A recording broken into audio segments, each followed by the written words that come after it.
Alhamdulillahirabbil alamin wa bihi nasta'inu ala umuri dunya waddin. Wassalatu wassalamu ala asrofil anbiya'i wal mursalin nabiyyina Muhammadin sallallahu alaihi wasallam wa ala alihi wa sahbihi wa tabi'in wa man tabi'ahum bi ihsan ila yaumiddin. Asyhadu an la ilaha illallah wahdahu la syarika lahu al-malikul haqqul mubin. Wassalamu anna Muhammadan abduhu wa rasuluhu sadiqul wa'dil amin. Amma ba'd, fa ya ayyuhal hadirun ittaqullaha haqqa tuqatih wa la tamutunna illa wa antum muslimun.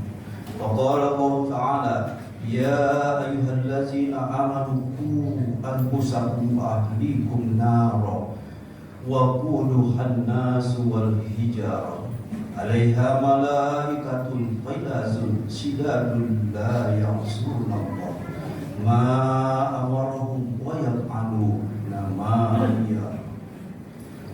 yu'marun. Shadaqallahul azim. Ma'asyiral muslimin rahimakumullah.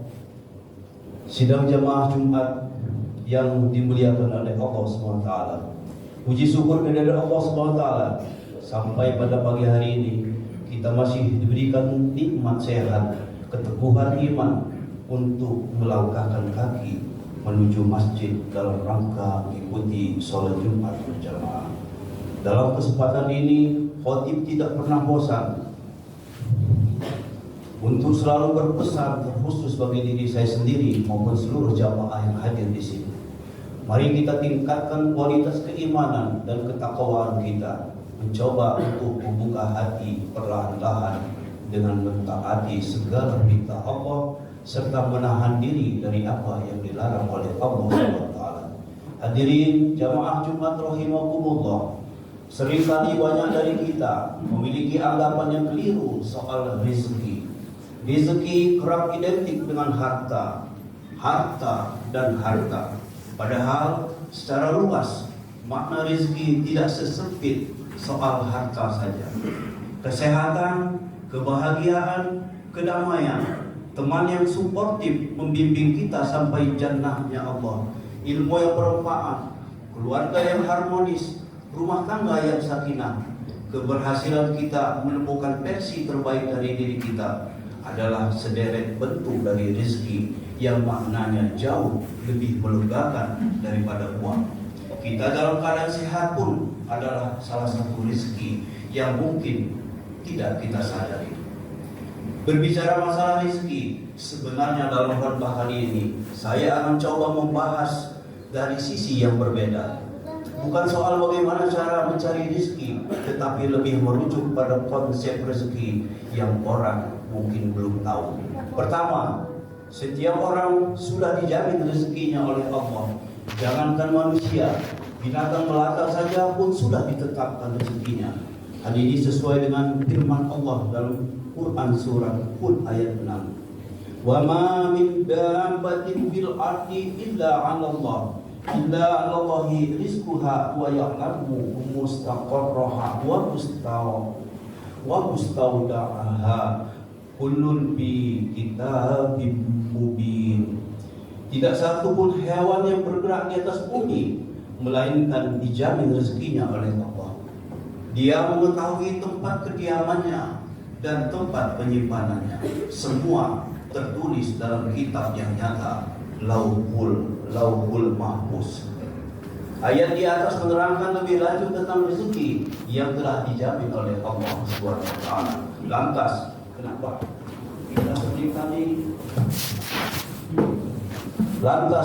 kita seringkali merasa iri ketika ada orang yang diberikan kenikmatan yang lebih? Lalu apakah dengan keirian itu justru menambah rezeki, justru malah menambah penyakit hati yang ada? Ingat, setiap orang memiliki kaprihnya masing-masing soal rezeki.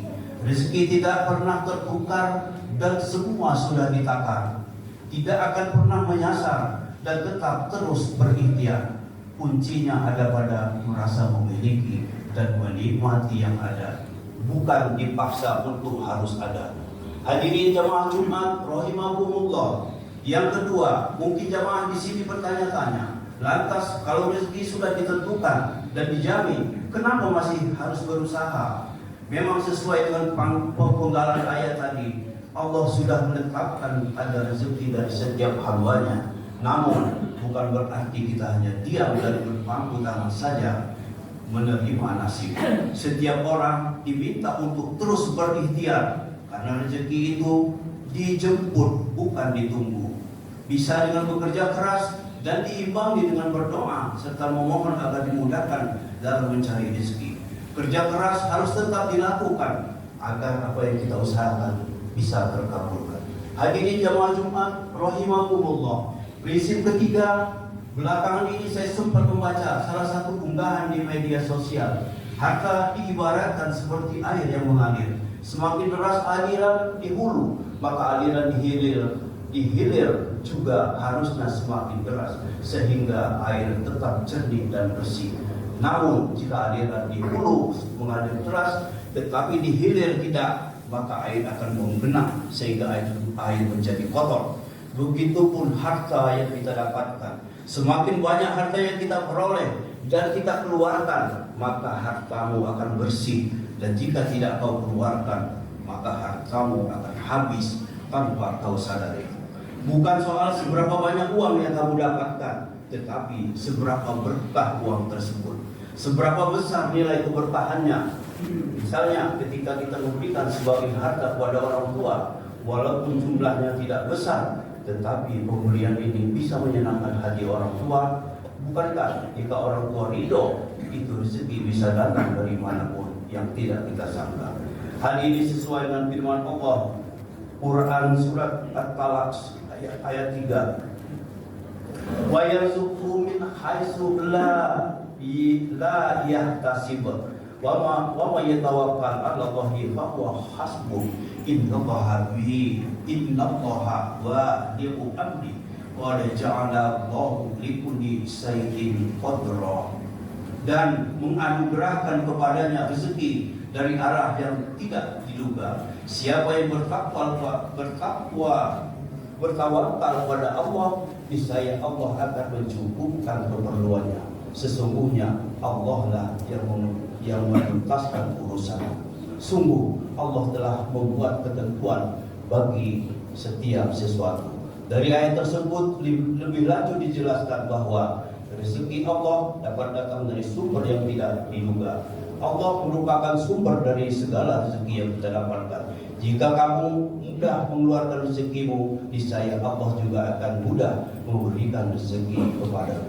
Yang keempat, rezeki itu pertemuan antara kesempatan, kerja keras, dan kerja cerdas. Selagi kita bisa memaksimalkan kesempatan yang ada, tentu rezeki kamu akan semakin naik. Kalau misalnya kita melihat orang yang tiba-tiba kaya, tandanya mereka selalu tidak pernah melewatkan kesempatan yang selalu datang kepadanya. Hadirin jamaah Jumat rahimakumullah. Prinsip terakhir yaitu kadang ketika kita punya banyak rezeki, ternyata tidak selamanya menjamin bahwa kita selalu bahagia.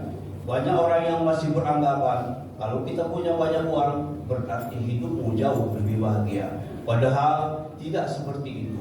Banyak orang yang merasa tidak bahagia walaupun secara materi, termasuk orang yang beruntung. Ada hal yang sama sekali tidak bisa dibeli dengan uang. Misalnya waktu luang yang menyapa di kala waktu sibukmu. Itu merupakan rezeki yang sangat berharga. Jarang ada orang yang menyadari hal itu. Kalau pada umumnya seseorang mencari uang agar bisa menjalani hidup dengan layak dan membeli barang yang diinginkan, beda dengan orang yang pelit. Orang yang pelit malah hidupnya selalu begitu-begitu saja karena dirinya malas membelanjakan uang yang dimilikinya. Maka dari itu segala kendala yang dihadapi sudah seharusnya kita serahkan kepada Allah, termasuk soal rezeki. Jika dirimu merasa rezeki yang dimiliki sedikit atau kurang, cobalah untuk minta kepada Allah. Jangan malu-malu. Berikut adalah doanya. Allahumma khini bi khalaika an haramik wa aghnini bi fadlika amman siwaka. Ya Allah, cukupkanlah aku dengan yang halal dan jauhkanlah aku dari yang haram, dan cukupkanlah aku dengan karunia-Mu dari bergantung pada selain-Mu.